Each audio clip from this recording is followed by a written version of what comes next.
Good evening.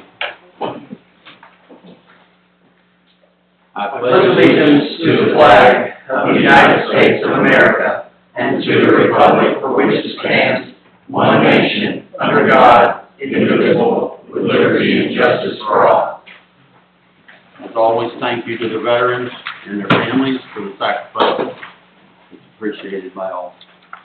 Thank you very much, Mayor. I'd like to go ahead and amend the agenda to move up EMI, Sunflower Festival, and Buon Broad to the beginning of the agenda, since we've got such a long agenda tonight. Do you have a motion? I'll second it. All in favor?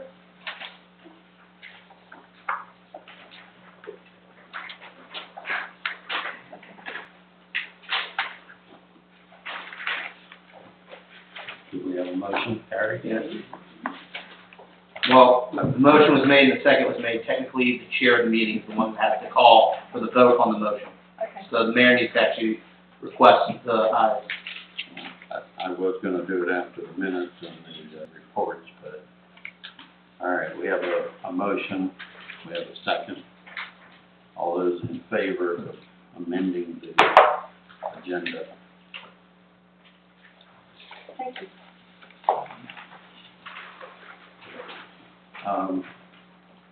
We have Mr. Jerry Hood here tonight. I'm not sure. Jerry is with EMI. He's our engineering group, and I apologize. I know Jerry very well. Fletcher holiday. Okay. So I'm not sure if you're both going to do, or We're going to tag team a little bit, if that's okay with you, Mayor. that would be great. At this point, I'll go ahead and turn it over to you all. Okay, thank you. And this has to do with our water exploration. That's the reason we've asked him. Thank you, Mayor. It's a pleasure being with you this evening. Again, I'm Jerry Hood with EMI. My partner, Fletcher Holiday, is the president of the company. We've both worked together for about 30 years. I think Fletcher was only 10 when we first started working together, but Fletcher, one of my big roles is planning and cost estimating and that sort of thing. One of Fletcher's roles, he's worked in about 100 different water systems throughout Georgia. He's a Class 1 water operator, Class 1 sewer operator. He has a master's degree. He's also a certified engineering trainer. He trains water and sewer operators all throughout Georgia. There's only about 5 in the state right now. We have to give him up about once a month to do classes for water and sewer operators. The reason we're here tonight, been asked to be here tonight, is to go over the source water evaluation that we did for you back in 2017, and then we did a revision to that study in July 2022. And part of that revision was to go back over the costs. Statham's water plant has been in operation. Well, it hasn't been in operation the last few years, but it's been in existence for about 30 years, as you well know. It does sit on a small reservoir that has provided some water quality issues from time to time. We're familiar with that issue. We have 2 clients with almost the exact situation. City of Jefferson, they pump about 2 MGD on a very small reservoir just north of the city. It's very shallow. They've had similar issues through the years. City of Union Point has a very similar water plant, very similar reservoir. There, Mayor, I think you visited with us down there. We're putting in a new system there, and they have granular activated carbon filters there. So we've had a tour of that plant. But I'm going to ask Fletcher to go through this evaluation. We had some options for you to look at back in 2022 and 2017, going from fairly reasonable up to very expensive. I will say I've just priced a 2 million gallon per day water plant for Hart County, and it priced out at $12 million. So that's about $6 a gallon. So there's a lot of value. We're not here to do anything about policy or vision. We're going to give you technical information, give you enough information where you can think about where you want to go in the future. But that $12 million For a 2 MGD plant, that tells me that your water plant has a lot of value. There's two big values to it. One, you have a withdrawal permit. You have a permit to withdraw up to 1 million gallons per day. That has a lot of value. In North Georgia, we're facing a lot of water challenges in our whole North Georgia region.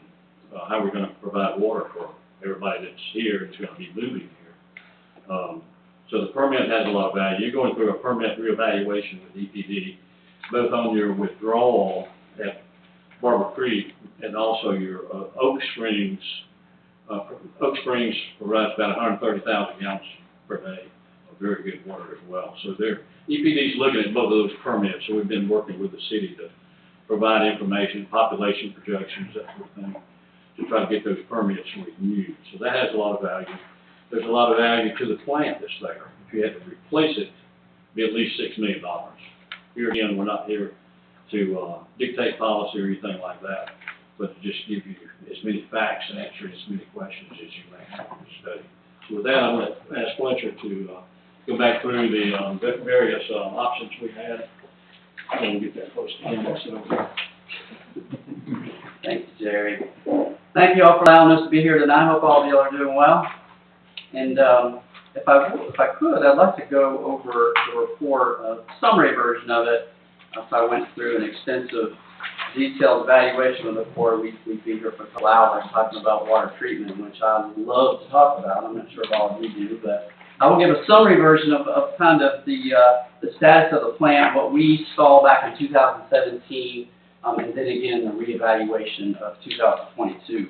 But just to reiterate what Mr. Hood had stated, so the city stated does have a withdrawal permit for 1 million gallons per day of the current reservoir that the city has.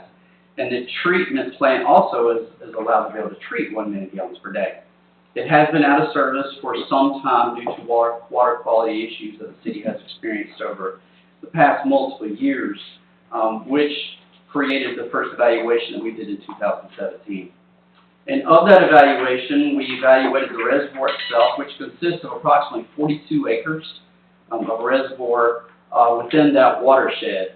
The total amount of the watershed that encompasses the water that feeds that reservoir is 5.5 acres. 5.5 square miles. And the current withdrawal permit that you have within the Barber Creek Reservoir is 1 million gallons per day for a monthly average. It's 0.8 million gallons per day for a monthly average, not to exceed 1 million gallons per day for a weekly average. The reservoir depth is approximately 3.5 feet, and this is the potential of the majority of the problems that you have. And the reason why that is that we have a creation of what we call HAB, which is harmful algae blooms that create because of the shallow water due to the eutrophic bacteria that's growing within the reservoir itself. It's very small microscopic algae. We call it phytoplankton. And this microscopic algae is the algae that creates the taste and odor problems that the city experiences during certain times of the year. The algae itself, as it flows through the water, is treated and it's removed. However, it leaves a taste that is just not pleasant. It has no health effects. It's not going to harm anyone, but it's just aesthetically unpleasing. It puts off an odor when people take showers, when using it to cook, when they're consuming it. So there was a lot of complaints during the time that the system was in operation. So we evaluated the reservoir to determine what might we possibly do to create a more pleasant experience for the users of the water system and meet those quality standards that would be more aesthetically pleasing. And looking at the reservoir, we did in the past install 2 solar beads, which provided some quality improvement within the reservoir itself. And what these solar beads do is they keep the water suspended. It's stratified typically based on the different layers of temperatures, so it keeps it destratified, so the algae has a difficult time producing those phytoplankton microscopic algae formations.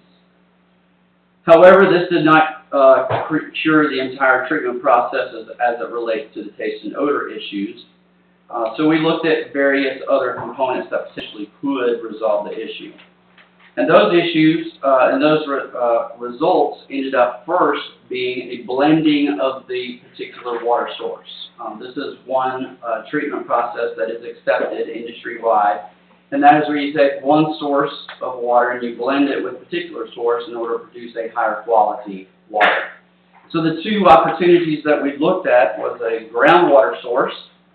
We teamed up with hydrogeologists and located a potential groundwater source on site at the water plant where the city could drill a well, produce groundwater, mix it with the water coming from the reservoir, which would reduce the amount of algae, plankton that's within the water, and then be able to produce a water that's more pleasant during the treatment process. We did locate one source that potentially could produce 50 gallons a minute, which would be approximately 60,000 gallons per day that would be able to provide 1/4 of the existing source water supply that the city needed. So by mixing that, it would reduce those phytoplanktons and allow the treatment system to operate. We'd be able to produce a more high-quality water. The approximate cost for development of that well would be $368,800, and that's within the report. Do all of y'all have a copy of the report? So that was one of the alternatives that we looked at. The other is blending with a surface water source. Currently, the city of Statham is purchasing their water from Barrow County, and there is an approximate location, about 5,600 linear feet, that the city could run 8-inch water line to connect to the raw water source at the water plant. With this connection, they would have the ability to blend 50% of the water, which produce a higher quality water for treatment processes, which in our opinion would eliminate the taste and odor issues that the city experiences. There would have to be some evaluation to determine if that interconnect with Barrow County could indeed produce and sustain a flow of 350 gallons per minute, which would be needed. And the approximate cost for that installation of the 5,600 linear feet of 8-inch water line was $863,500. So the other option that we looked at was developing an off-site storage reservoir. So this, in a sense, would actually construct a new reservoir that you would pull water from the Barber Creek that's feeding the existing reservoir. This would allow a deeper pattern flow, which would disable the phytoplankton results from happening. However, the exorbitant amount of cost and the permitting and all of the other parameters that would go into creating off-site storage reservoir is just not feasible for the time that it would take and the amount of money that it would cost.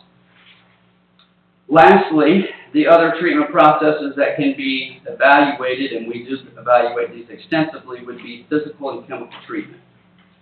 So the two different processes would be to try to either improve or replace the water within the reservoir or treat it as it comes to the treatment process.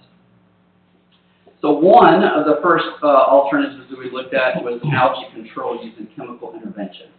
One of the most common chemicals that's used in order to control algae growth is copper sulfate. One of the most common copper sulfate chemicals that are utilized is what is referred to as EarthTech. You guys have heard of that chemical. EarthTech is the EPA registered algicide. It is NSF 60 approved, and it's registered in all 50 states to be utilized in drinking water parameters. This would be one of the most cost-effective processes in order to implement in the reservoir as far as chemical treatment. The recommended chemical treatment process, after adding the chemical, which would be 1 to 2 gallons per every acre, every 14 days, would produce results in as little as 1 to 2 days within the reservoir. And the cost, the approximate cost for the addition of the EarthTech chemical is approximately $2,700 per month. And the upfront cost for some capital components of feed equipment, application, services is approximately $31,000. So you have an upfront cost of about $31,000, and then it would cost approximately $2,700 per month to continuously add that chemical. Now, the chemical would not need to be added at all times. There are times where the algae is not producing its growing based on the photosynthesis processes and the different seasons throughout the year. So that $2,700 a month would fluctuate as far as the addition of those chemicals. That was one of the processes that we recommended that the city initiate in the beginning. This would be a multifaceted process and try to eliminate the issues by first using chemical intervention, which one is the cheapest as far as capital outlay and the least expensive on an ongoing process in regards to operating the system. Another process that we evaluated and would recommend would be the implementation of a powdered activated carbon feed system. This is called PAC. Powdered activated carbon system is a charcoal-based system, and it works on the principles of adsorption chemical byproduct processing. So a lot of us as homeowners with our refrigerators, all of us have those filters that are typically installed in refrigerators that we change out. We're supposed to change out about every 90 days. These filters have activated carbon inside the filters. And the primary result of those processes is to remove organic chemicals that are found within the drinking water. Part of those chemicals are chemical-related processes that have to do with chlorine disinfection that produces odors and taste at times. And the rest of them is just organic compounds that we find within the drinking water, which comes from the phytoplankton that were referred to in the very beginning of this discussion. So this powdered activated carbon would remove those compounds that are creating taste and odors. The city in the past has added powdered activated carbon at the water plant. One of the issues with the way that it's been added is that there's not enough detention time for the carbon to actually work with the absorptive processes to remove the taste and odors, the organic compounds from the water. Currently, the city is adding it at the plant. The ideal place to add the powdered activated carbon would be at the intake structure. Industry standards recommendations to have at least 15 minutes of contact time, of detention time with the PAC in the water to effectively remove the organic compounds.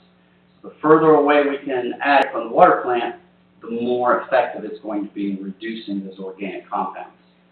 So we looked at potential application points in additives, in chemical feed systems, and a contact zone in order to adequately add the powdered activated carbon and have it effective in removing the taste and odor.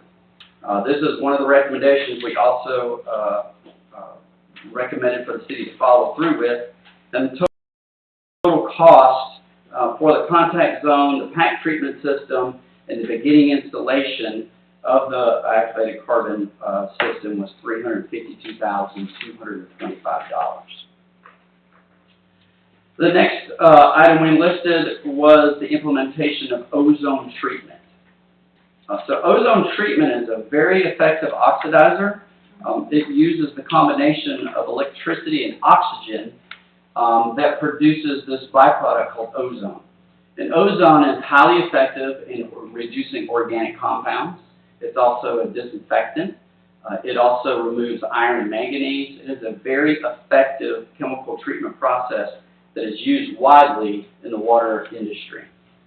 One of the downsides of it is that it's extremely expensive upfront, capital costs. The operation of the facility itself, though, is relatively easy as far as the amount of time and effort that it takes for the operators.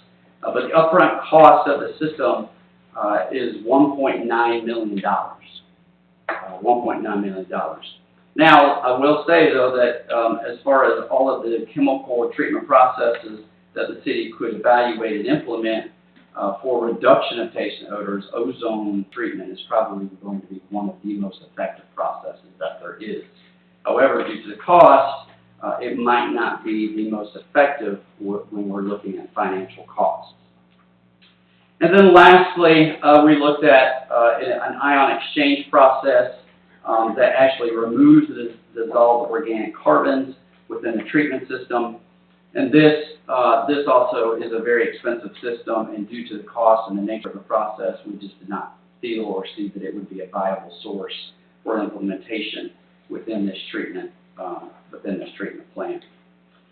The last system that we did look at was the implementation and installation of a granular activated carbon system that operates very similar to a powdered activated carbon system, except that it's a fixed media process. So you actually have a vessel, the media is installed within the vessel, and water flows through the vessel, as opposed to powdered activated carbon is injected into the water itself. Again, this is highly effective in reducing organic compounds that produce the taste and odors. However, due to the cost and the operation of this system, we felt that it was also not viable for this particular process, as the total cost for a granular activated carbon system is in the neighborhood of $4 million. So, in a very summarized evaluation of the report, those were the recommendations that we provided to the city originally in 2017, and then upgraded the cost estimates in 2022 in regards to evaluating and eliminating the taste and odor issues of the water plant. As Mr. Hood mentioned, your water plant has been not operational for quite some time, and you do have a large investment in the plant. And the longer that plant does not operate, the more issues you're going to have at some point in time if the city does decide to bring the plant back up and operate the system. Our recommendation, again, would go through a systematic approach, and first and foremost, our recommendation would be to include with the chemical intervention, to start with the algaecide, which is the earth tech, to utilize that process to try to reduce the organic compounds, remove the taste and odor through that chemical process. The next step would be, is if that is not as effective as we would hope it would be to introduce a combination of a powdered activated carbon, and then also look at potentially drilling the well for a combined system, blending it, or potentially look at the interconnection with Barrow County. Those two costs are going to be a higher capital expense as opposed to the algaecide, the earth tech, and the powdered activated carbon system. So our recommendation would be to first start with those financial costs that are less and could be as effective as the other processes, and then just systematically approach and move through each of those to see how more effective one might be than the other. So I'd be happy to answer any questions that you might have over what I just discussed. I know it's a lot of information that was kind of given to you in a very short fashion, but I would definitely like to peel back some of those topics that I just presented, and we can talk in more detail if you like, or answer any of the questions that you might have. When I went with Mr. Hood and Jordan joined us, I guess one of our stumbling blocks with our plant is it's a fast moving compared to the one we went to. It was slower, had more sediment time, had more, time to do a lot of this, where ours is, it's in and out. Real, compared to that, ours is Speedy Gonzalez versus the snail. Flex Flying 747 Yes. versus the pipe cup. So does that really present a major problem for us that, we cannot overcome? As a Class 1 operator is required for that plant, and not only would they need to be Class 1, they'd have to be really dedicated and stay on top of it and do a lot of process control. I would also like to say Jefferson, very similar situation, has used Earth Tech for a couple of decades, and I don't think they've had but one, maybe. I think they've kind of eased up on feeding the Earth Tech into the reservoir a couple of times when the season kind of got ahead of them, but I don't think they've had it, but a couple of times they've had problems. And they've supplemented with the pack as well. But yeah, your plant is it will take a Class 1 operator and very dedicated operator to operate, but it can be done. How many other, As as far as Class 2, Class 3? Because obviously the Class 1 is going to be brains, not necessarily the one boots on the ground, as I understand the Class 1. So for our size plant of 1 million per gallon a day, Yes, sir, and you're using about, if I were going to start things back up, I would try to get one Class 1 operator. For one thing, I think you're using somewhere around 450,000 gallons per day, and part of that's coming from Oak Spring. We're about, roughly 100 to 120,000 a day coming out of that spring. Yeah. And so the difference is what we're drawing right now, some from Winder. Right. Bare minimum we can get for pennies on the dollar. Right. And then we do the majority of that, other 2/3 is through the county. Right.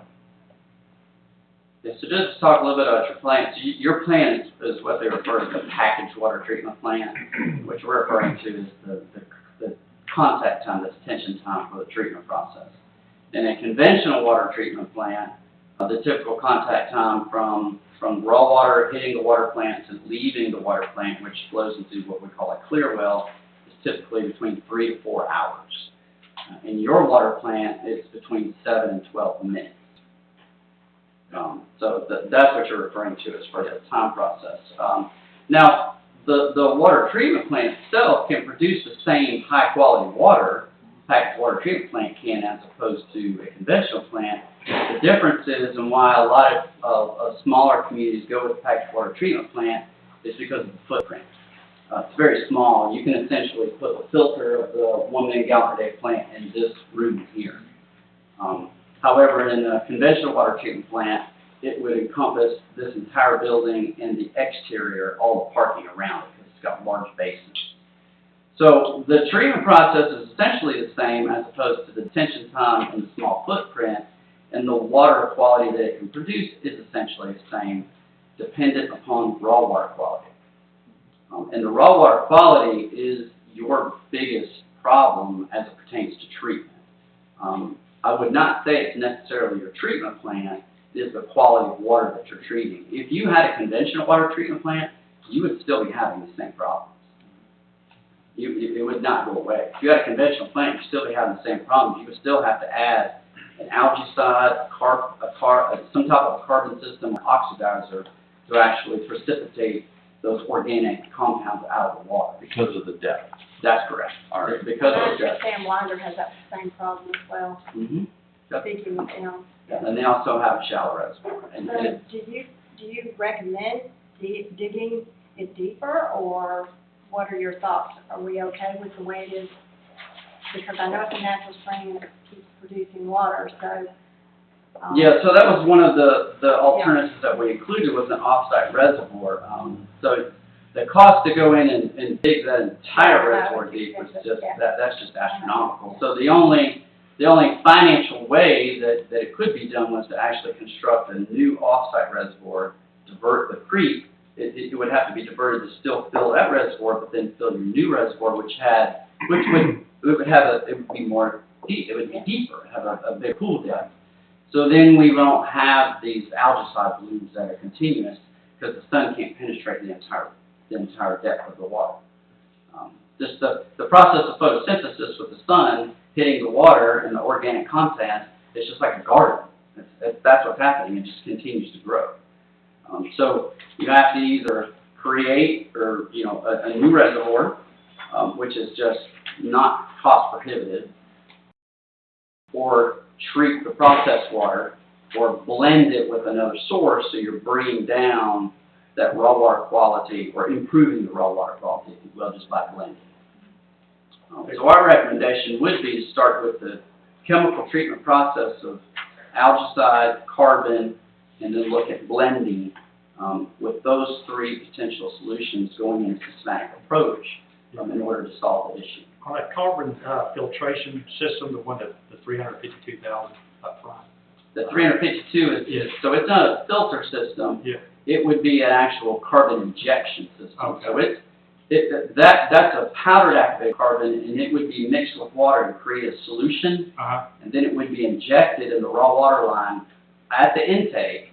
And then it would actually flow through a raw water line, and we would have a long contact time so we could react with the compounds in the water. And what essentially happens is all those compounds, they adsorb, meaning they attach the outside molecule of the carbon, And then when it flows to the water plant, it attaches to the upflow clarifier, and then it's removed from the water. So all the taste and odor compounds are attached to the carbon, then it hits that clarifier in your treatment plant and it's removed from the water, so it can't flow through to the ultimate customer. After that upfront, cost, what is the continuous, cost of it? Yeah, depending on the carbon loading. So we're not able to provide a continuing cost on that process because we don't know the carbon-based loading. So that would have to be evaluated once if we determine to go that route.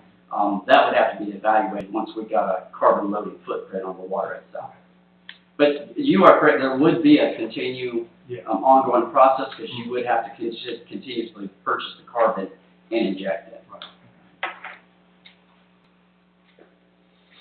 Mayor, the, Union Point, the Union Point, the old plant is a conventional with the sand beds, 2 gallons per minute per square foot. But what they're building is very similar to yours, plant. I think it runs at about, what, 6 gallons per minute per square feet versus the 2? Yeah, so Union Point, which they also have raw water quality issues, they actually are doing just the reverse. They had, like Mr. Hood just mentioned, they had the old conventional water treatment plant, which had 3.5-hour detention time, 2.5 gallons per minute per square foot filtration rate, and they're going to the 12-minute detention time and 5.5 gallons per minute per square foot filtration rate. So they're putting in actually the same exact treatment system that you have. So it's doable. Correct. Yes, sir. Yeah, most definitely, it is doable. It's just applying a systematic approach in order to correct the problem. So your recommendation to start with, we're looking at a 350 range to get started. Investment, 350, 360. Somewhere in that neighborhood, yes. And again, in this report, due to, pre-pandemic, we were able, in the 2017 report, we were able to get firm quotes and costs from vendors on particular chemicals and the equipment that's needed. Post-COVID, it's very difficult to get a firm cost on anything. So these costs are order of magnitude cost, which could be plus or minus 50%. So that is a number that would be in. If the city made a decision to move in that direction, then we could actually engage with a vendor and get a firm cost before the city decided to ultimately move forward. But these are those order of magnitude costs just to give you a good idea of what that initial It's cost within reach, and I think several of those options are well within reach.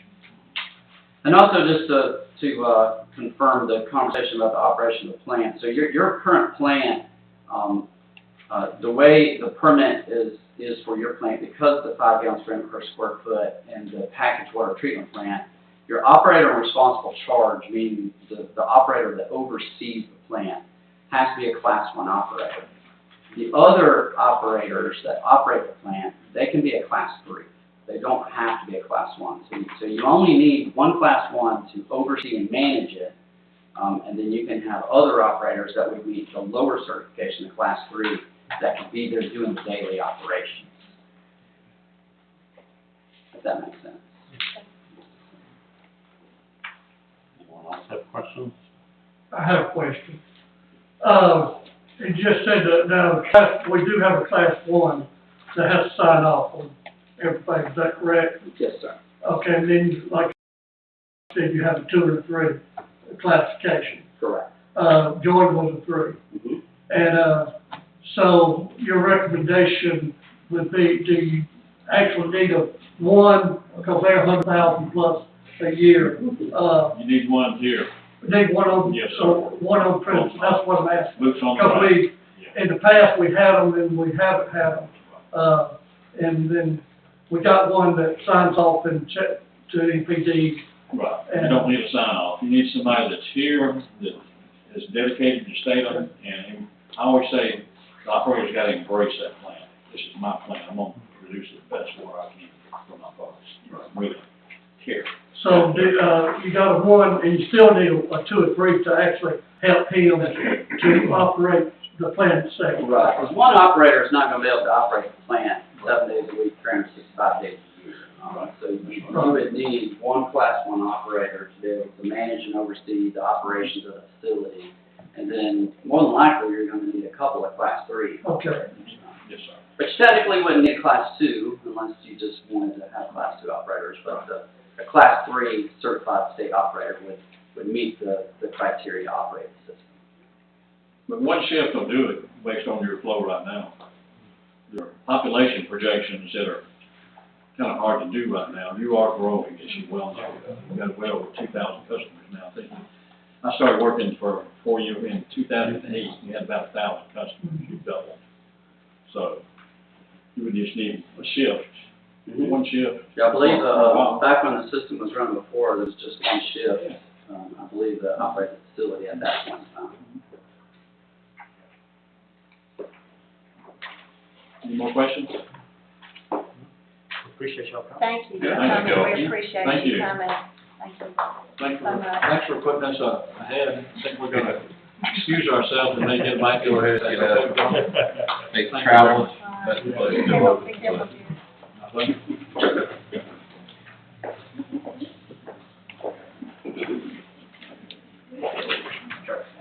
Yes, sir.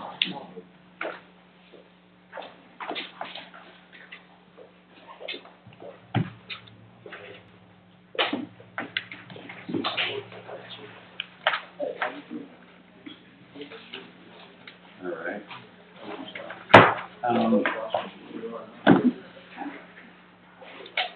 Okay, back to the, agenda.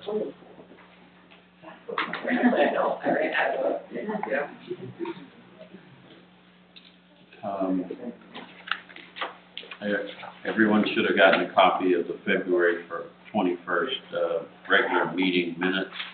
That was, provided back to February 24th.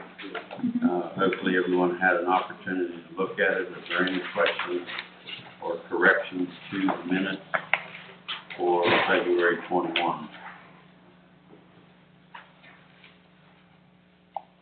If not, do I have a motion to accept the minutes as written? So moved. Okay, all those in favor? All right. As far as reports, we have a report from the finance department, and I'm not sure if it was in here. Yes, item number 7. April found a very little publicized grant that went through Senator Warnock's office. She was able to apply for that, and I don't believe that it says here, but I think it was like a $1.2 million for help with water. Water in the state of Georgia is becoming a very difficult thing. You can find water anywhere, but it's good quality. And so there's a lot of municipalities that are reaching out and asking for help when they can. So hopefully we will be considered for this and not passed over as in the past. So, We know timeline on this, do they do one at all? I think she says possibly July that we might hear. And it depends on how many have, because it's not a publicized thing. It's out there, is what we were told. It's out there, and kind of happenstance if somebody says, oh, did you hear about this? So she jumped on it and was able to complete that application and send it in, and we got word back, and I think that's even in the, might even be in the packet that said thank you. That was all we got back with the thank you. So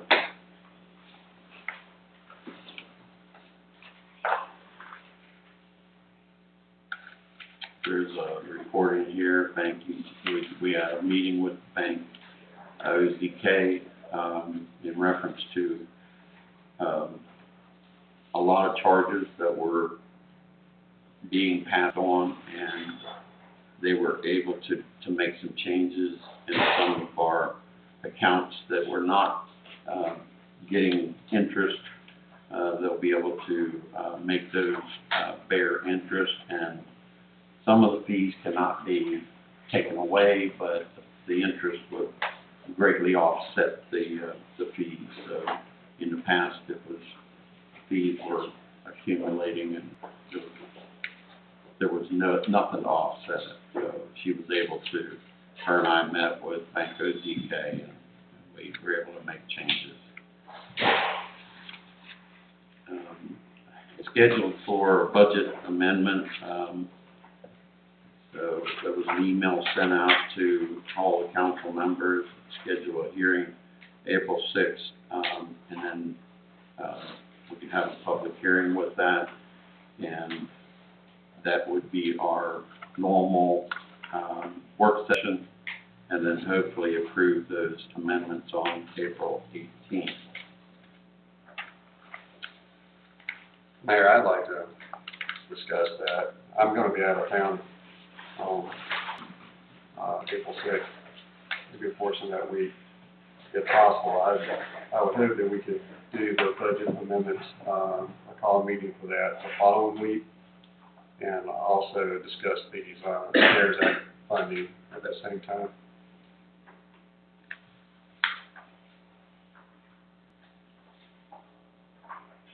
I don't know how everybody else's schedule is looking, but I'll do spring break, so. yeah. I know Good Friday is the 7th, spring break that week as well, so. If, certainly if the public wanted to come, there might be quite a few people out of town, like myself.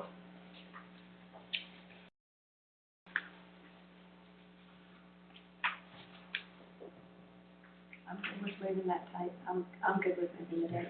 I have no If problem. we had plans to do one of those things. What's that date? April 6th. It was April 6th. Maybe if we could do it, the following Thursday, 13th. That works for me. That works for me.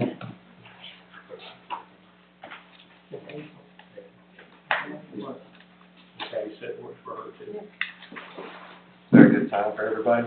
Yeah. I mean, the actual time of that day. You pass that along. Whatever works for you, I mean, I'm off at Then those be days, here. so you can leave it off, right? Yeah, typically. I mean, I can make it work. What time do you want? Change it, At the regular, or no, it would be a special call. Because our work session would be the 6th.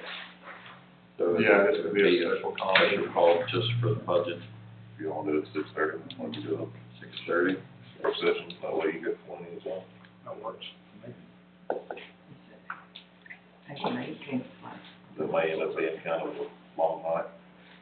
Yeah, I'd also like on that same one for us to start discussing CARES Act money and what we're gonna do with that. It's my understanding we're supposed to have that, appropriated by the end of this year. If you want, we could get Sherry Bailey and maybe a representative from, Durham up here, talk to us too. One option, mayor and council, technically the work sessions are not ordained by ordinance, meaning these are held, kind of, there's an established policy, but it's not been codified when these must be held, meaning if you wanted to, in theory, you could move by a unanimous or even just by a majority vote the work session to a different night if you wanted to. It wouldn't have to be a special call meeting, somebody could just simply make a motion to change the work session for the month of April to a different date.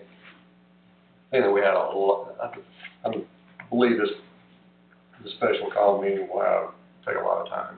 I'm not sure what else would be on the April agenda at this point, but Just in case we end up with 10 things additional, it might just be a good idea. Well, I just worry that it sounds like two are already not gonna be here, for the work session in April, we may have a quorum problem. I can come back. I can't. You're on spring break, I'll be zooming in from Dublin, Ireland. Yeah. Dublin. So yes, I will stay up in 3 a.m. I'll be on Zoom with y'all. I cannot make any promises. There won't be Guinness involved before. Oh, yeah. Big money. That's fun. Well, what's the, general consensus? Are we gonna try to keep the work session and then have on the 13th for just budget? I guess let's go with that right now. Worst case, we'll stack it. We don't have a quorum. Okay.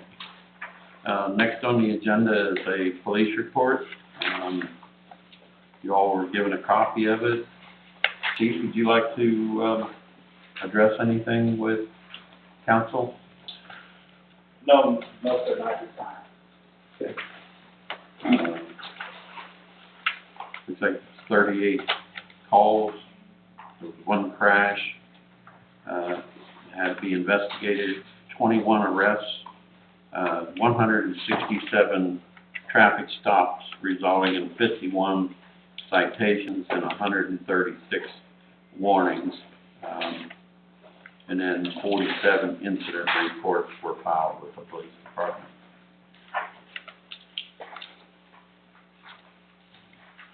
Chief, I found on the PD's Facebook page, it's been a while back, but Nora actually tracked somebody down. Yes, well, she actually tracked, we had two incidents where a person had committed an armed robbery in another city. And, the person actually came here to Salem, which is a little small town, to basically to get away from. Caught the officer's attention, they're here at the Waffle House. And, as the officer began to turn in, the guy runs off into the woods, of course, and, by this time, when the information got back to us that he was wanted possibly for armed robbery and possibly he was armed, Nora was able to chase him, was able to track him into the woods. Actually went about 4 miles into the woods, where he came back across 29, he ran exactly in front of the police department, and back across the track, by a dog into the woods again. So, it was a fun night. Called out, GSP, had a helicopter, Barrow County helped us out a whole lot, and, we was able to catch him. We also had, what else we have, sir? A warrant attempt, and he went across the road. There was a warrant attempt about 2 weeks ago. The gentleman went out the back door, down through the field, came back up, and then hid up under the shed in the backyard. So I just want to see what was going on. Yeah, We went to him. but you get them all, we get all type of characters, but, our main thing is, with her, since we've had Nora, we're at 100% on drugs. She has not missed not one, alert on narcotics. We have, I have to throw out an estimate, we have probably taken 10 grand off the road as far as narcotics with her. On tracking, we don't get many calls for that, but when we do, so far, the 2 we have, we've been, 100% on that. So, with Nora being granted and added to the force that have really, the word is getting around that, probably want to try to stay out of state, especially you want to jump out and run, or you bring narcotics. And that's what we're trying to do, is deter.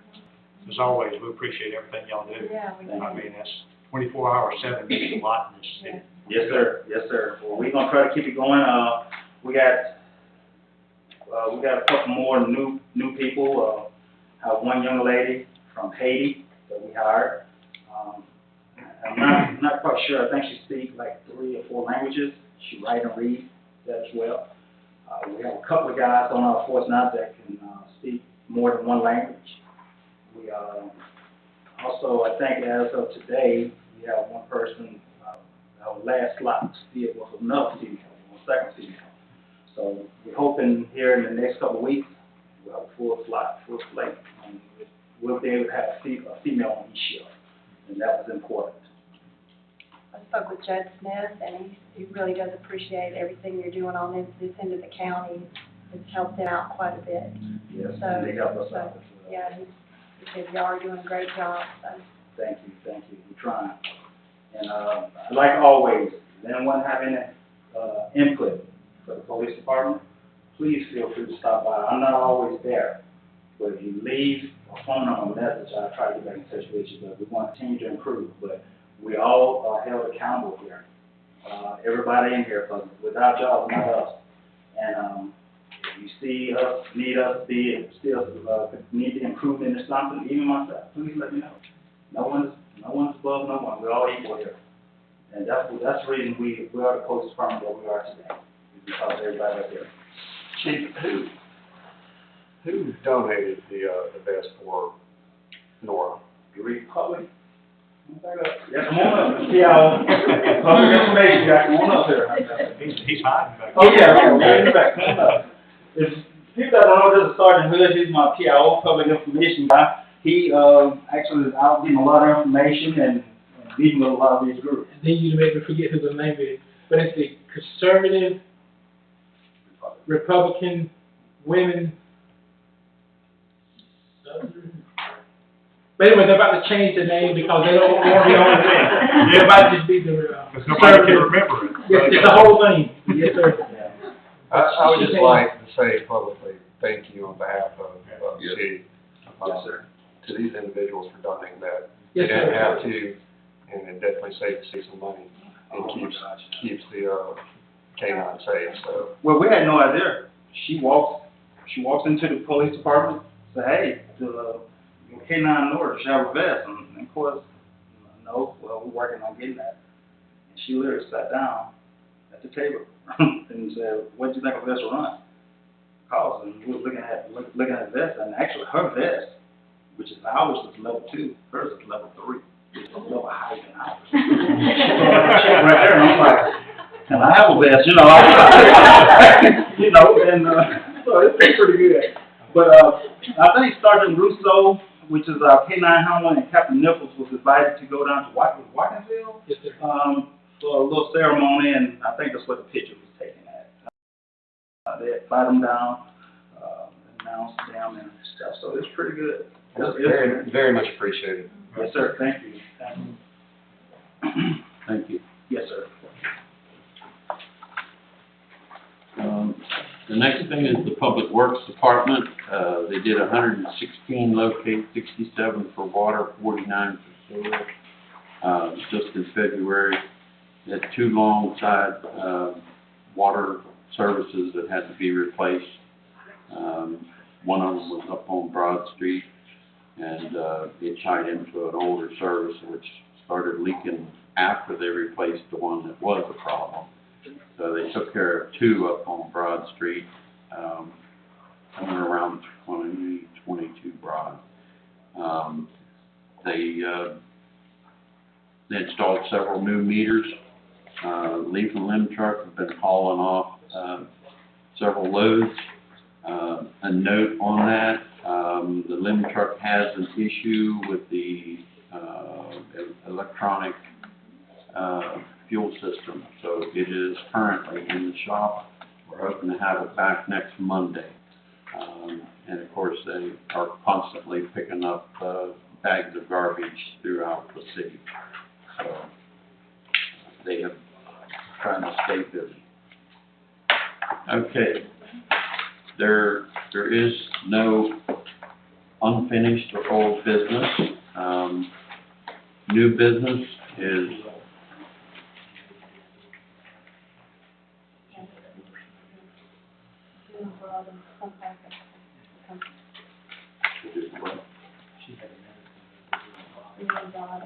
oh, I thought that was just for the presentation.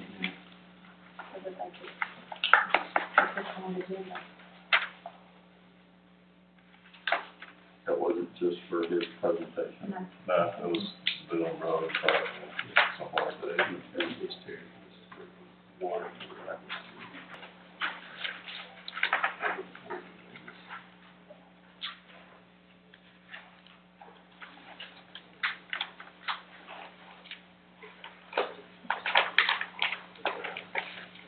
Okay, well, I guess item 2, renumbered from 13, is the 5K will be held October 28th, 2023, from 8 a.m. to 9:30. Run route begins at the intersection of 3rd Street and Broad Street, proceeds down Broad Street, turning right onto 8th, proceeds down 8th Street, turning right on the railroad, proceeding down Railroad to 1946 Railroad Street, and turning around, reverse the entire route. At the intersection of Broad Street and 3rd Street, turning right onto 3rd Street, and ending in the Statham Elementary lot. Road closures will need to be, will be needed on Broad Street and ending, sorry, my bifocals are really, so 3rd Street ends at the elementary lot. The road closures will meet on Broad Street and Railroad Street. Statham Police Department has been notified and will assist with traffic control during the race. A certificate of liability insurance coverage has been provided. Any questions? I think we have, Mr. Torelli here. Yes, sir. Thank you, council. Thank you, Mayor, for giving me an opportunity to speak about the 5K. Now, I'm not going to make any promises that this isn't as exciting as water treatment, and it might go just as long. So you might feel like you've run a 5K by the time I'm done. I'm kidding. All right. Last year was our first year. It was pretty overwhelming. We ended up with 18 sponsors, 102 finishers. We were able to contribute $2,250 to Statham Elementary School, $2,250 to Bear Creek Middle School, and $500 to American Legion Riders. You mentioned that the police do traffic control, the Legion Riders also do traffic control, so we like to include them. Statham Elementary School, they used their money for both a literacy program and to buy books, provide books for students. They also provided running equipment. They have students that want to participate in their running program, but they're kind of disadvantaged. So they will provide shoes, clothes, sports bras, whatever students need. So that's what they use that money for. So Statham Elementary used their proceeds for both literacy and for promoting healthy students. Bear Creek Middle School, Coach Wallen was here, but she had to take off, unfortunately. They provided for track equipment, and that's what their intentions will be if we get it this year. I have some letters from admin at both Statham Elementary and Bear Creek Middle that I printed out for you guys to take a look at. I'm not going to read them. It's already gone long enough. Oh, sorry.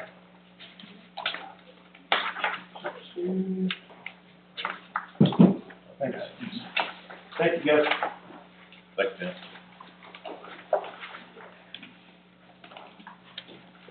Thank you. Item number 3 is the Sunflower Festival, was item 14. The 2023 Sunflower Festival will be held September 16, 2023, from 8 a.m. to 5 p.m. this year. This event is co-sponsored by the City of Statham. The Statham Police Department has been notified and will provide uniformed officers for pedestrian traffic control. Road closures for the event include 2nd Street between Broad and Railroad, and Railroad Street from 2nd Street down approximately 1946 Railroad Street. Jefferson Street will not be closed, and pedestrian traffic will be monitored. I'm not sure who's planning on speaking, but we have Miss Betty here and Eddie Jackson. You're going to tag team? Just tag. Okay.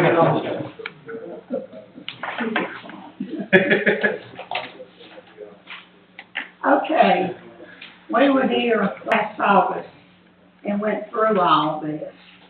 All right, I got a call from Miss April a few weeks ago, wanting me to come down, talk about the festival. So I met with her, and the main thing that we talked about was turning over the money to the city. I did not give her an answer.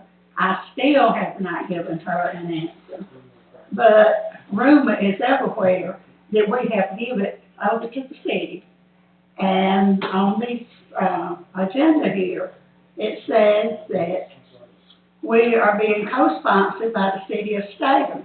That's news to me. I found it out when I come in and had a seat. So, bottom line to all this is, we are not turning over the bank account. We worked hard for what we got. Everything has always worked. And with all these rumors, it's like, well, we don't have to wait on them, we just take it. And I'm not going for it, so I'm here to ask permission to do the festival. And after this year, it will be passed on to somebody else if we can find somebody to take it. I gave the best 40 years of my life to this city, but the last 8 years has not been easy. But I took everything, I let it roll over, brushed off, and left with a smile. And I'm tired of smiling. So, y'all tell me what you want me to do. I don't have any problem keeping the same as we did last year for Sunflower Festival, the 4th of July, and Halloween. It works. I know there's costs related to the police department, for having officers here to make sure things are safe, but, you know, in my opinion, that's part of what the police officer's job in the department's for, is to, when you have big events like this. By my calculations, the approximate overtime per officer, if I'm not mistaken, the officers make somewhere around $21 an hour. 24.6 an hour. 20. Yes, sir. $20.46. So about $21 an hour, so that comes out to about roughly $32 an hour per overtime. Just to give some math, if you had 4 of those, 4 officers on duty at $32 an hour is what, about $128 an hour is what we'd be spending, roughly, times, if they were here 10 hours, $1,280. My argument is that these events bring in far more money than the cost to the local businesses, and you get sales tax dollars, plus it's good for the community. It's just working. It's working. It has been working.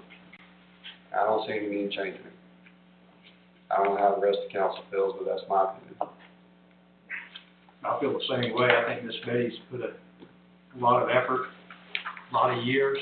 I think we need to let her finish what she started and let her leave with a smile on her face. Miss Betty, how long have you been doing this festival for us? This is 24th year. I started in the beginning. Lee and I were trying to figure that out this morning on the phone. I can't remember. I knew it was in the 20s.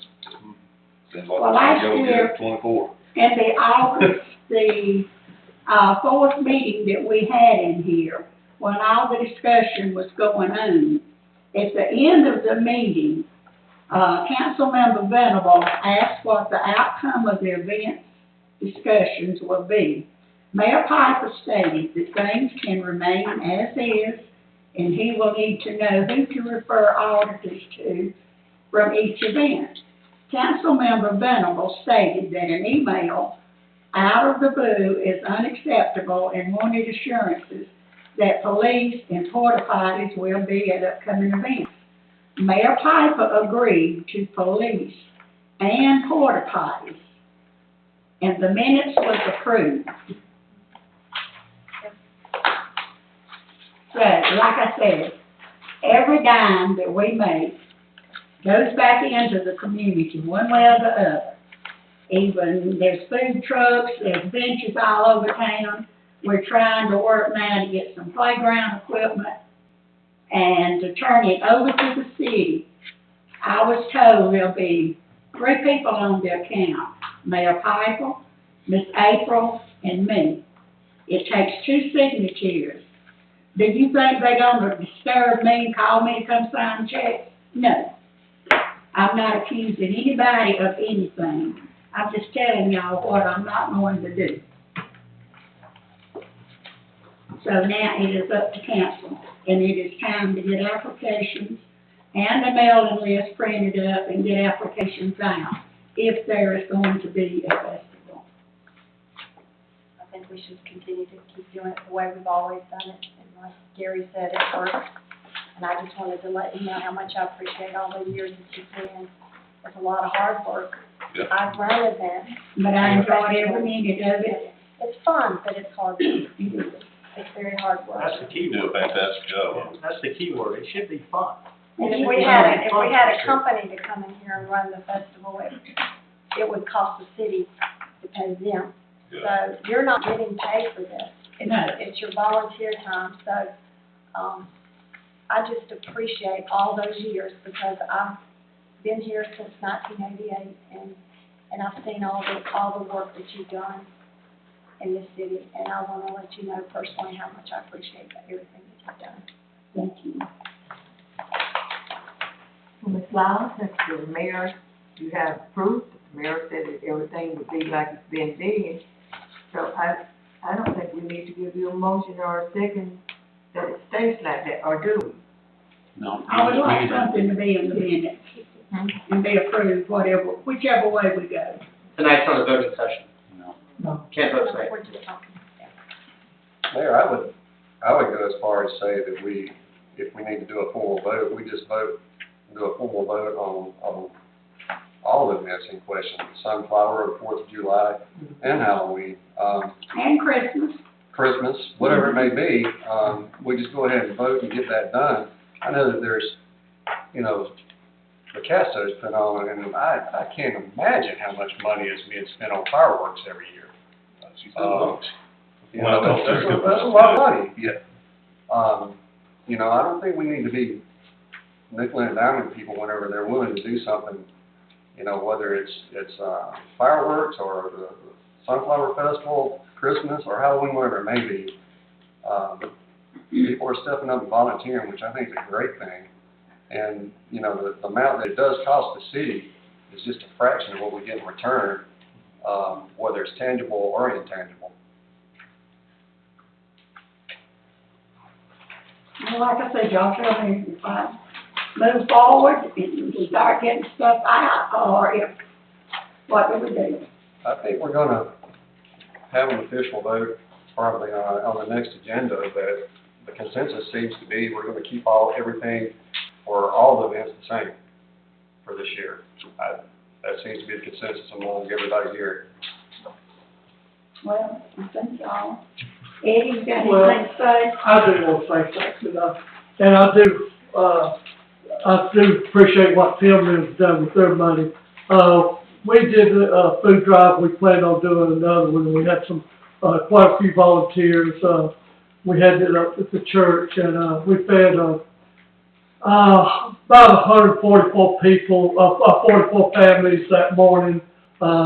We've helped the school out with Santa Claus this year, then out here with the Santa Claus here in Statham. The money, what we do take in, we do have a pretty decent account, and we are giving back to the community best we can. But that's not what it's all about. And we're planning on having another food drive. Don't know exactly when. And it went from about $400 per truck to $800, but it doesn't matter. When you feed 144 families in 2.5 hours, it's lots of food. We go through North Georgia Food Bank, and it works well. And I do have we got some educators here and all. Ben and I was at school during Christmas. This issue was brought up that kids are targeted for, and it's parents, I mean, it's not, have to be a deadbeat parent, just a parent, just behind on the lunch. And the child is targeted with a peanut butter sandwich, where the rest of the kids get a hot meal. And so Betty and I, made a pact with, and committee with, stating that it would not happen the rest of this year, that if they have a account that you feed into, the parents feed into, and you withdraw from it. And, so I told the school, the lunchroom, the head of lunchroom, that as long as, we didn't go out and want to see another child fed different. Maybe is that for both schools, Bear Creek too? We're done state them, we had one guy, it's done nonsense, some guy during Christmas stepped up and wiped the whole debt out for Barry County. Cost him about $5,000. But it's just something to look into, Tim, with y'all's money, and, something you might want to pick up as a, Bear Creek. I mean, we can't, as stated below, we cannot take on 16 schools. I mean, every school has, it's called Angel Fund. And, it's really got to my heart that knowing people, kids are targeted. Because kids are bullies.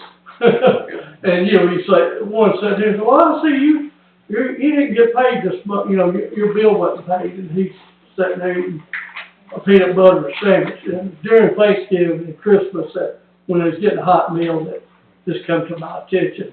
And, not that Sunflower Festival did a great thing, but for the rest of the year, we're gonna make sure all kids are fed. Thank you. Thank you.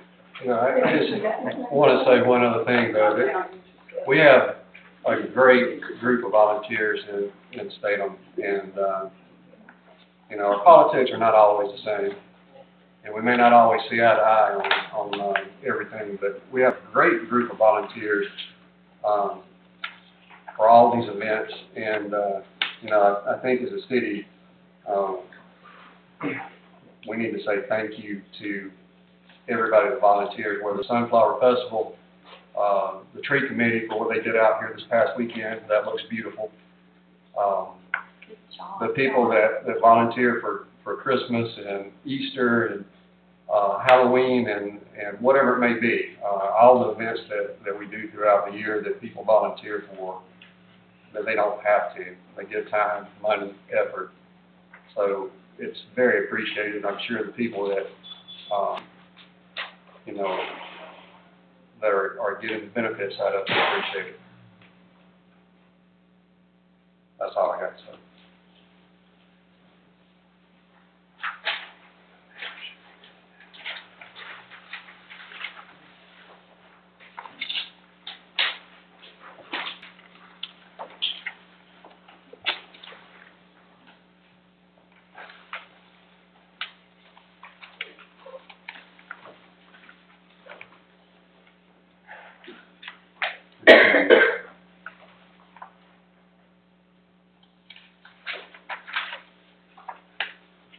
So, I guess number 1 is now number 4.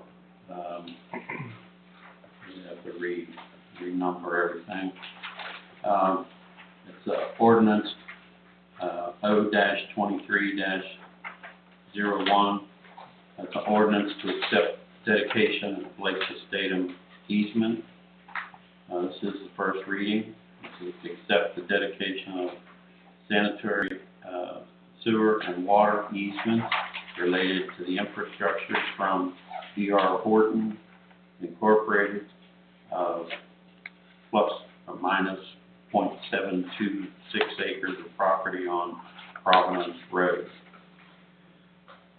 Mayor, I'm happy to take the lead on this. So, members of the council, and unfortunately this did not make it into the packet, but the best way to describe this is there's a series of sanitary sewer easements that benefit and that were installed as part of the Lake of Statham project.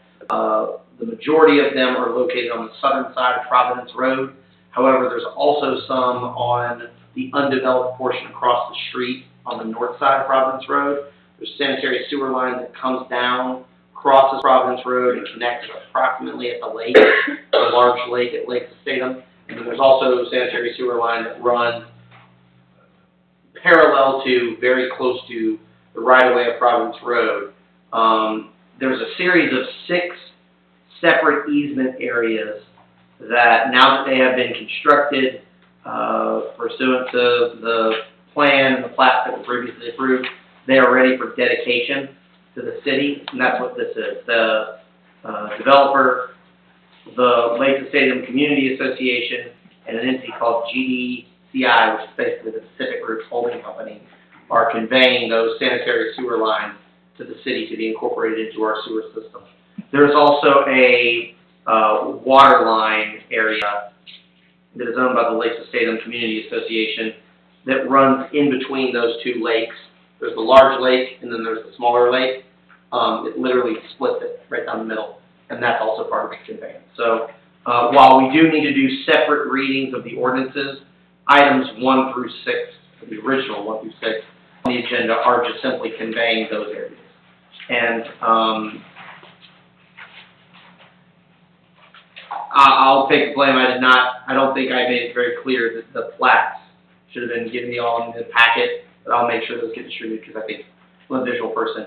You can read legal descriptions until you're asleep, which isn't very long, or you can actually see the plats where they are. So we'll get those out to you. I appreciate you explaining that. Jody, I know way back in the day, the mayor and I, it might have been right before we took office or right after, we walked this property and talked about the sewer and water lines out there. I know there's been a lot of improvements that's been made since then. I'm assuming that, does the city go in and inspect these, and so Jordan and them would... Jordan has been intimately involved. In fact, my understanding is Jordan inspected all these lines prior to plat approval, so they were installed at that point. That the other items, other components to the development had to be done before they could convey these, but they were already done before the plat was even approved. I know they did all kinds of smoke tests and other stuff because of the issues that were there, it's set for so long. But just want to make sure that, you know, we've got a second set of eyes looking at them. And I would like to just point out that I've reviewed all of these, way too long to review them, but there were some mistakes in the legal descriptions of the deeds that they sent to us. I have flagged that for them and sent it to them. So what I would ask you just to pay attention to is the actual ordinances themselves. Those have the correct legal descriptions. And then once you get these plats, you'll be able to see. And the easiest pro tip would be each plat has an area, an acreage. Use the acreage total to compare your contract legal descriptions, because that's the easiest benchmark to find. In fact, I'll send that right now just to make sure it gets to y'all.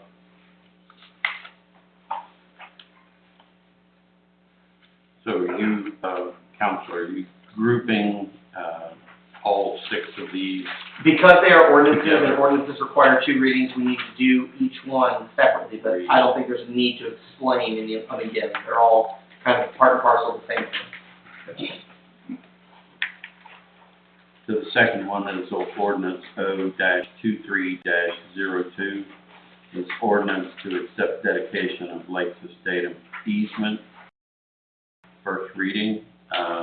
This accepts the dedication of sanitary sewer and water easement and related infrastructure from Lake Stadium Community Association Incorporated of plus or minus 0.726 acres of property on Providence Road.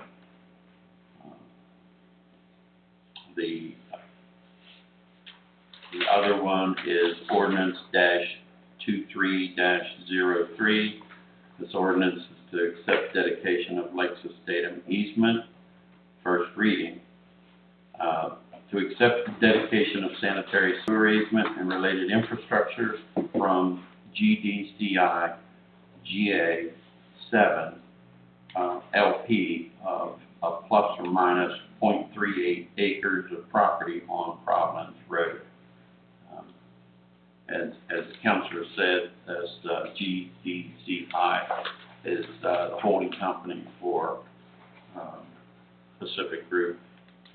And so those are the three ordinances.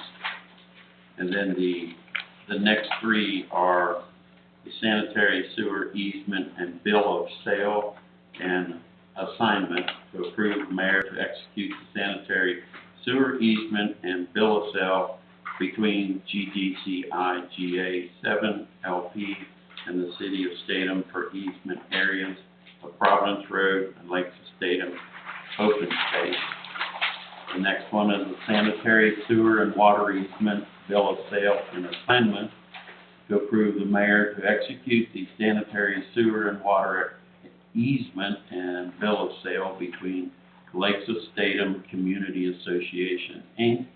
and the city of Statham for easement areas on Providence Road and Lakes of Statham open space, also known as portions of tax parcel number ST05C space 001Z.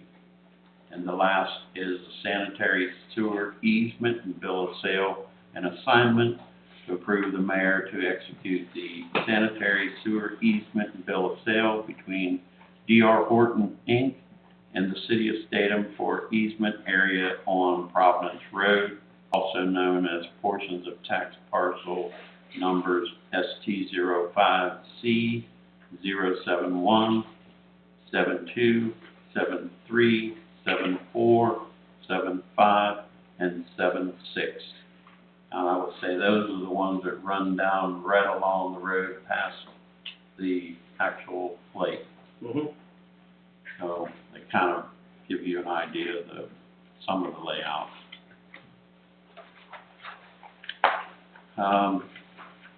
Next on the agenda is contract for auctioneer for the sale of 330 Jefferson Street, which is across the street, the Public Works Building. This is to approve an auctioneer for the sale of 330 Jefferson Street.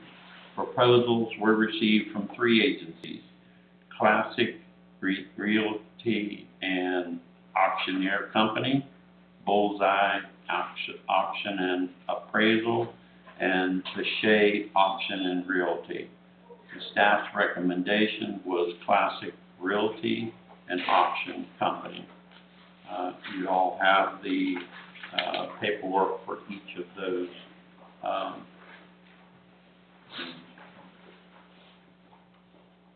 don't know if there are any questions in reference to that.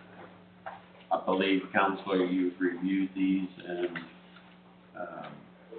legal-wise, they are fine. Mhm. So it's just a matter of which one the council would like to go with. So you'll decide, I guess, on the 21st. Are there questions on these?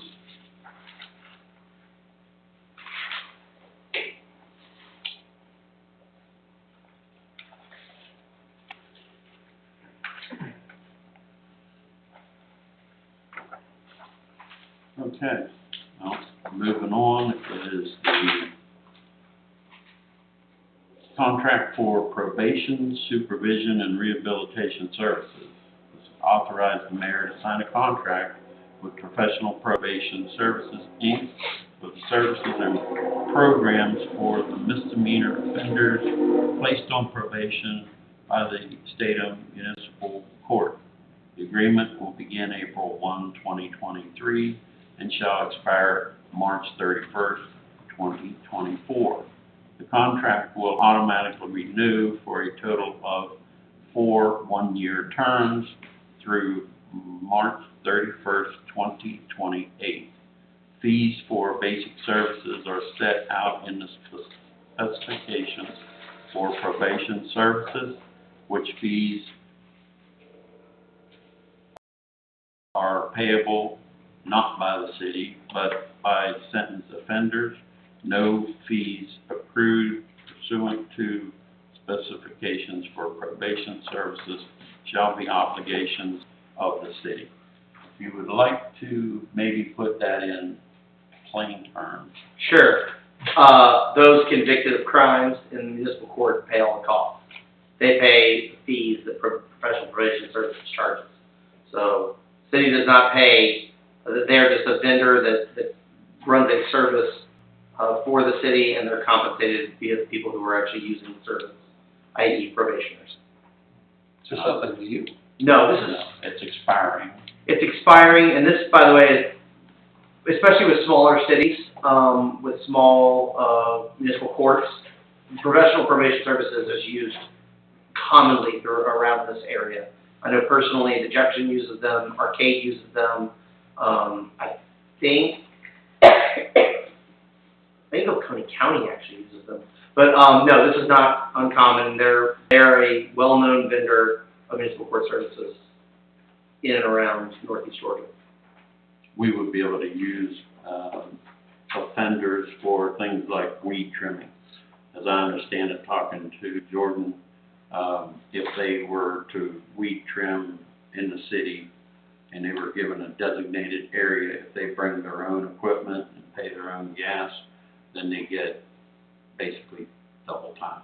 So if they're committed for 12 hours of community service and they bring their own equipment, then it's cut down to 6 actual hours. They get double credit. That was We actually have gonna be- someone Tuesday, I believe, I'm not Tuesday gonna and send the Wednesday. wire.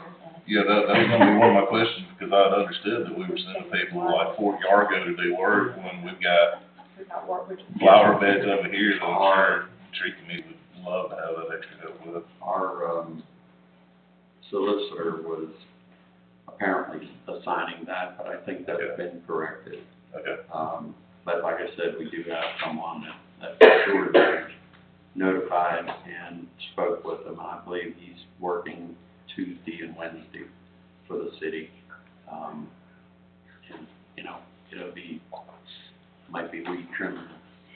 We won't be putting them on like a zero turn or something that is a big liability. But again, he said if they are assigned weed trimming and they bring their equipment, then they get a 2-for-1. If he's assigned us for 2 days, he can cut it down to 1. It's not like, jail or something. Yeah, it's just like community service stuff, paying off this probation. So Does we the got- solicitor, we got plenty of menial work around here for them to do. does the solicitor assign them, or is the professional probation service, who assigns them where and what to do? So, understand that there is a crowbar separation between the administrative side of the city and court services. There's a Right. reason for that, both legally and politically. But the answer to that question is the judge. Judge is technically the one that assigns the community service, and typically it is the judge that has to sign off that the community service that is being performed satisfies the court, that it is actually of value to the community.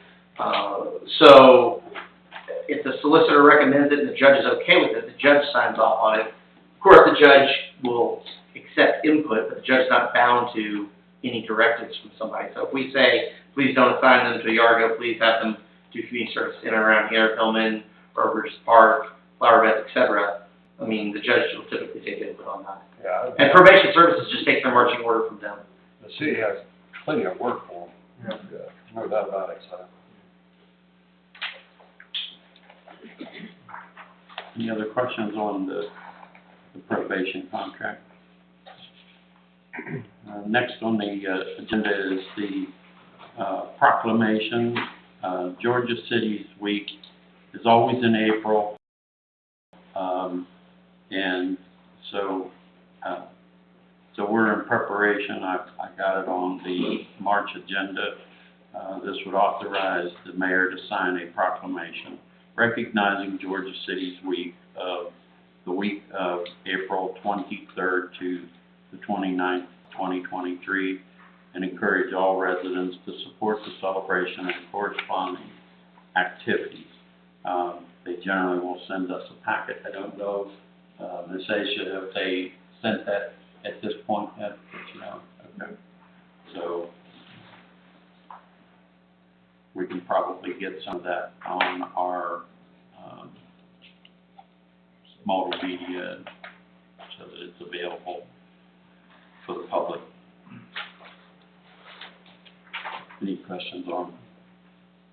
And the next on the agenda is also a proclamation, the month of April as Safe Digging Month.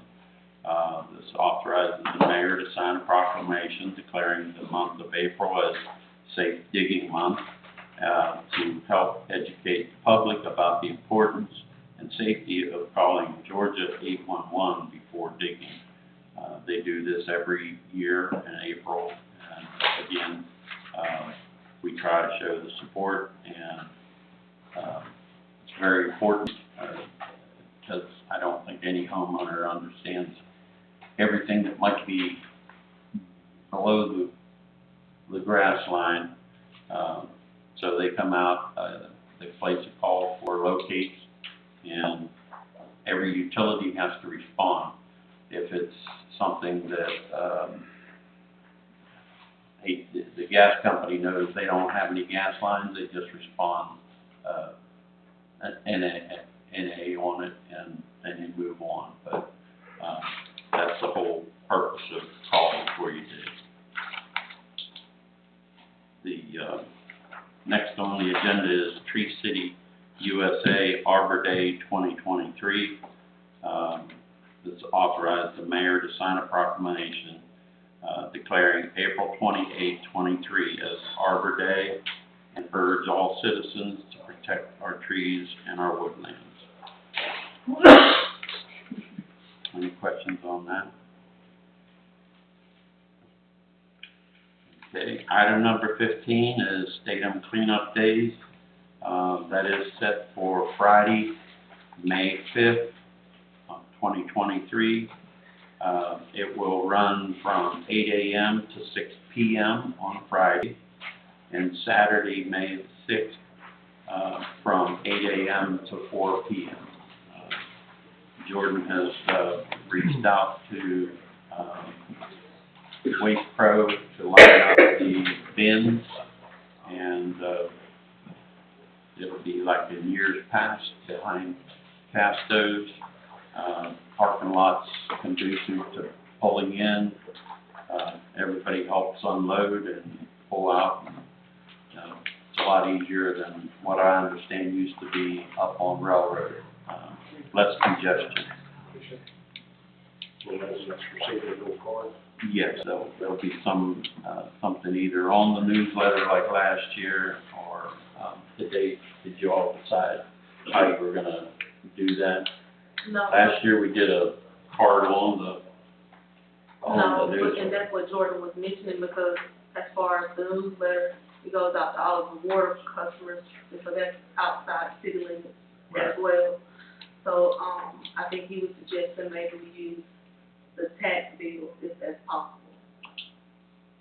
Since that'll be city. Well, they used to do a postcard, and they did 2 punches on each postcard, and that would be a little bit more administrative, busy work, but you could only designate to the inside the city limits, and then generally they ask to see their ID that shows that is where they live, and it went pretty well last year, but it did go out in the newsletter, which does go to every water customer. I think 3,800 water customers. And in the city, we're roughly 2,700 and something. So, but we will get that squared away. Mayor, could I Yes. say something? Some people don't get the newsletter. I get one because I have a draft, but there's people who don't. Paperless, you can get. Paperless still, and they don't get the newsletter. Okay. Mm-hmm. Well, it will be put on Facebook, and it'll be put on probably on the web page. And like I said, probably the best way to do it would be to get postcards, blank postcards, and do the addresses that way. So.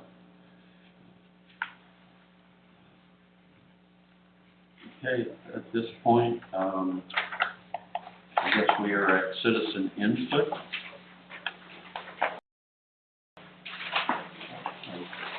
anyone signed up?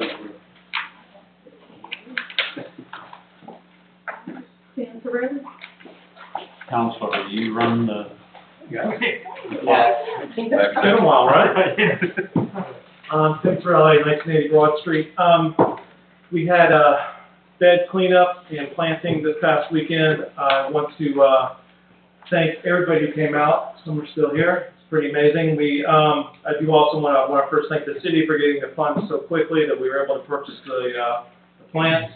To name names, Christine and Kurt Bogenreiter, Lee and Shannon Patterson, Debbie Kraus, Rachel Lancaster, Dwight McCormick, Mike Waldrop, Renee Lord, who has adopted a bed, so if any of you guys want to adopt a bed, you're more than welcome to. It's right in front of the Mexican restaurant. You guys can go and visit it, spend some time with it.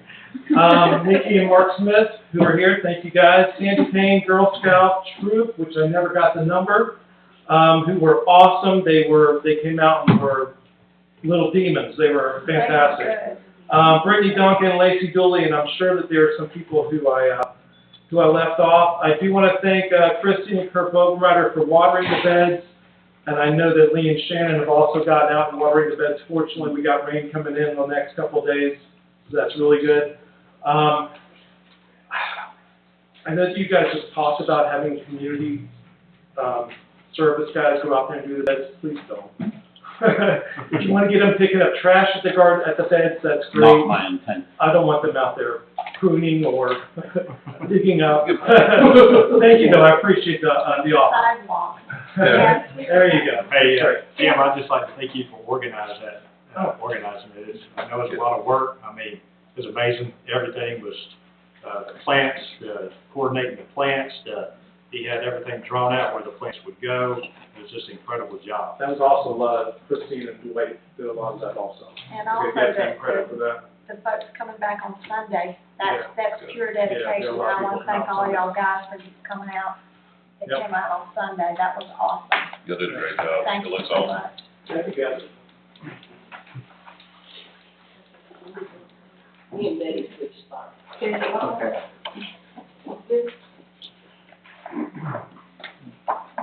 The only thing else that I have to add is that there will be a meeting Monday, a festival meeting here at 6 o'clock. If anybody would like to attend, we would appreciate your company. Yeah, get your timer. All right, fine. Mine hangs out. I gotta get this person off my phone, sorry about that. Grandbaby FaceTime. Okay, here we go. First of all, yes, thank you for the beautiful bed. Sorry, I was in North Georgia on Wine Highway, but I will adopt a bed. So, my question tonight is, what is a community? This is for you to think of.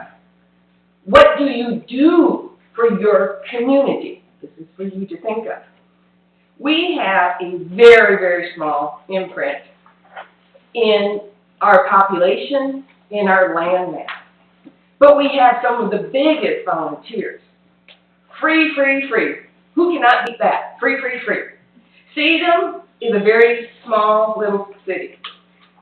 But they are bringing more into their city. We have the Sunflower Festival. We have 4th of July. We have Halloween. We have the Spring Festival. Boo on Broad. First year, the St. Patrick's Day Parade. Christmas. Easter. And probably more to come. People have an idea, what do we want in our community? And it does take lots of volunteers, lots of hours. Volunteers, free, free, free. What does the city bring to this plan? It brings police, security. I did an estimation of cost for this year's budget, possibly for overtime. I used the same formula, $31 an hour, so many hours per festival. Then I did how many hours would be in that festival. This is all projected.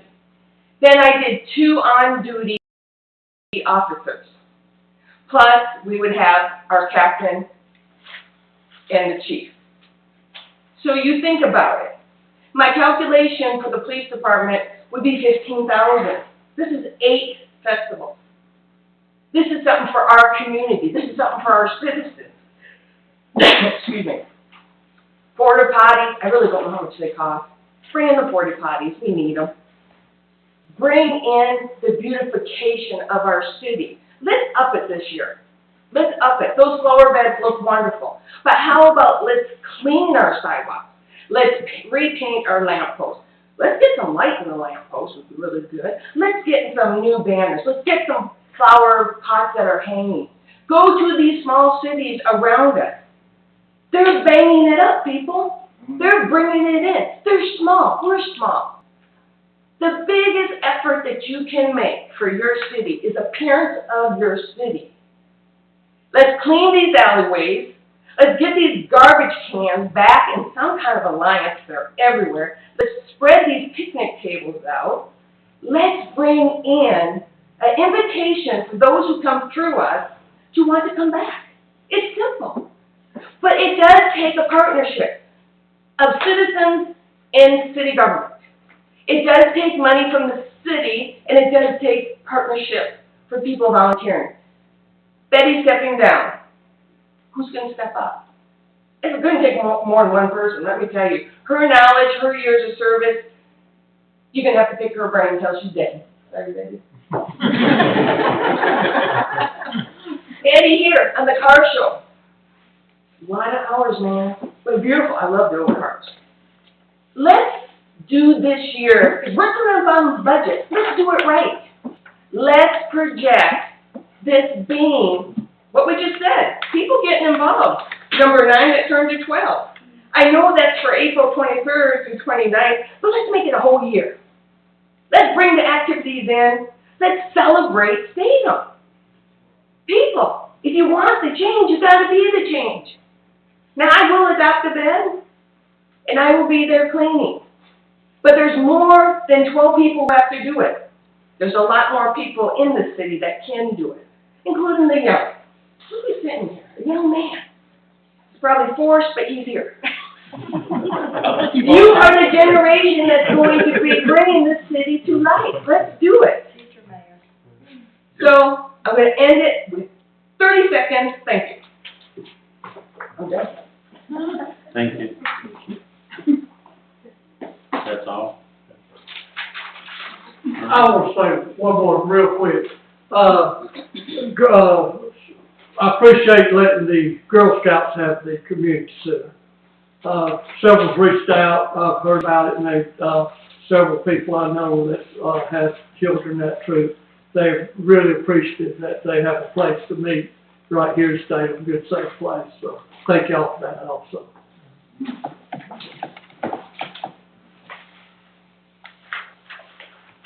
All right. If nothing else, is there a motion to adjourn? Motion to adjourn. Second. All those in favor? Thank you all for coming.